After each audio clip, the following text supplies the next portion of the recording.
Greetings from the A Rocha Center in British Columbia, Canada. I'm Avery Robson, Director of Development for A Rocha International, and this is one of our co-founders, Peter Harris. This year, we're celebrating 40 years, which is an amazing milestone for A Rocha. I know your book, Under the Bright Wings, gives a great story of how it all began, but could you share with us a little about why you thought there was a need for a Christian conservation organization when you started it? Even by the early 1980s, it was becoming clear that the severe challenges to the biosphere were something that were going to affect everybody. But none of my friends in the environmental world ever darkened the door of a church, and neither did I ever hear very much about the issue in Christian circles. We wanted to respond by doing something practical rather than by talking about it or by organising conferences and writing books. That came later. And so that was why establishing a field study centre and a bird observatory seemed to be an important part of our learning and something that was critically needed at that juncture. It's been said that you can see the impact of A Rocha's work from space. Could you expand about that?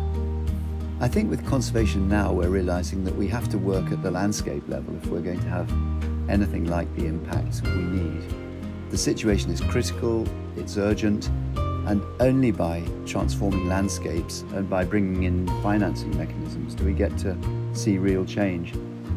And we're fortunate that in some of the A Rocha work in places like Ghana or in the Bekaa Valley or in the south of Portugal or in France for that matter, you can actually see a detectable difference on the ground from the fact that Christians have been there a long time carrying out conservation work within those communities. The Kenyan coast would be another area, and there's a lot to be grateful for in that. Why is it important for Christian communities to be involved in conservation? People tend to treat the world around them according to what they believe about it.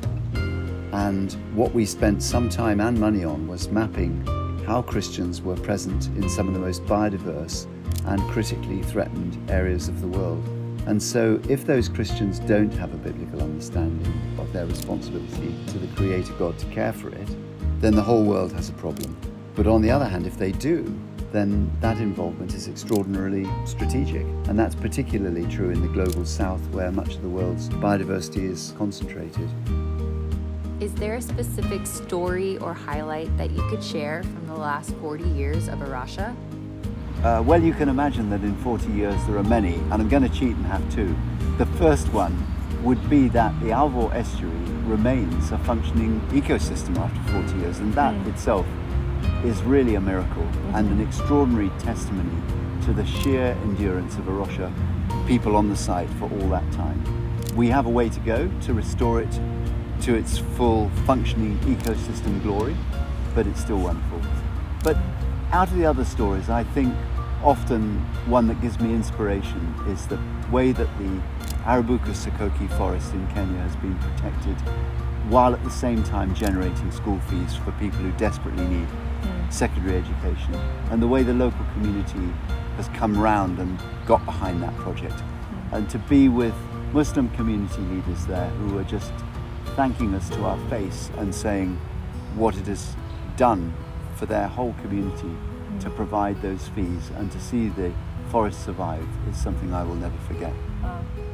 40 years does not come without its challenges. What are some of the greatest lessons that you would like to pass along to future A Rocha leaders or Christians working in the field of conservation? It's true that over the decades you see a lot, and we've all been through a lot, as many people know. But I think the biggest lesson is that this is not work for the faint-hearted, but it is worth it.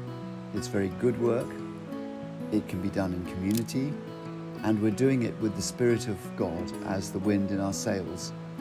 And actually, that's what makes all the difference.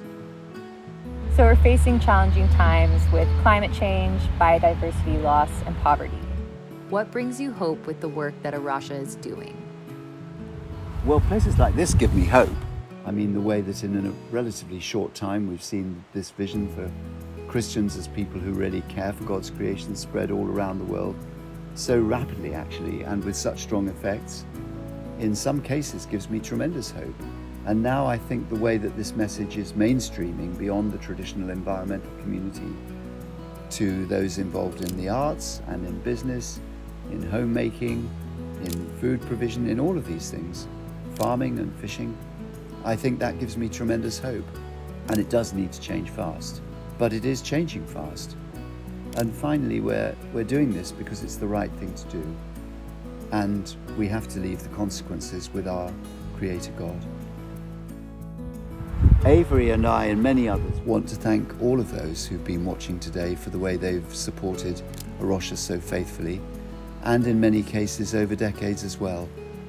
And without that support, without your commitment, we would not have been able to do what we've done. We're just so thrilled that this has been an effort on behalf of hundreds and thousands of people, and it's been a huge privilege.